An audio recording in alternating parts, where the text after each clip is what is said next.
Hi guys, welcome to Bake and Cook with Hari. இன்னைக்கு வீடியோவில் நம்ம நவராத்திரி சீரீஸோட 3rd டேல இருக்கோம்.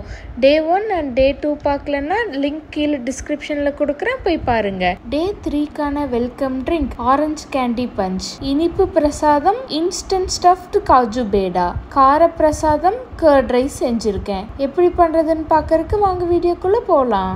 ஆரஞ்சு கேண்டி பஞ்ச் செய்ய 3 ஆரஞ்சு கேண்டியை நல்லா நுணுக்கி அதை சர்விங் கிளாஸ்க்கு ஆட் பண்ணி மேலே சோடா ஊற்றி நல்லா மிக்ஸ் பண்ணா ஆரஞ்சு கேண்டி பஞ்ச் ரெடி. இன்ஸ்டன்டான ஸ்டஃப்டு காஜு பேடா எப்படி செய்யறதுன்னு பார்க்கலாம் வாங்க.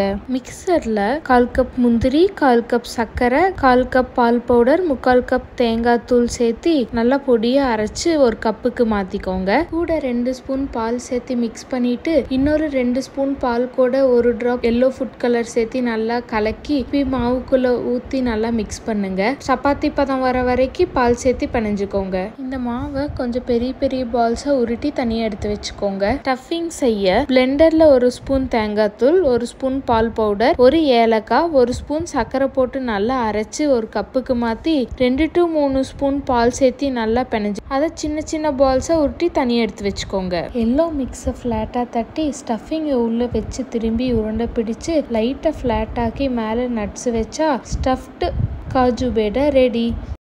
தயிர் சாப்பாடு இது செய்யறதுக்கு 2 கப் வேக வச்ச சாப்பாடு எடுத்துக்கோங்க. அதில் 1 கப் பால், 1/2 கப் தயிர், தேவையான அளவு உப்பு சேர்த்து நல்லா பிணைஞ்சு தனியாக வச்சுக்கோங்க. தாளிப்பு கரண்டியில் எண்ணெய் விட்டு எண்ணெய் சூடானதும் கடுகு போட்டு பொரிஞ்சதும் உளுந்து பருப்பு, கடலைப்பருப்பு, கருவேப்பிலை, முந்திரி சேர்த்து வதக்கிட்டு 1 பச்சை மிளகா, 2 வரமிளகா, கொஞ்சம் திராட்சை பழம் சேர்த்து நல்லா வறுத்து மிக்ஸ் பண்ணி வச்சிருக்க தயிர் சாப்பாட்டில் கொட்டி கூட திராட்சை, மாதுளம்பழம் சேர்த்து நல்லா மிக்ஸ் பண்ணா கிரீமியான கர்ட் ரைஸ் ரெடி. Day 4க்கான வீடியோ நாளைக்கு அப்டேட் பண்ணுவேன். Thank you for watching the video.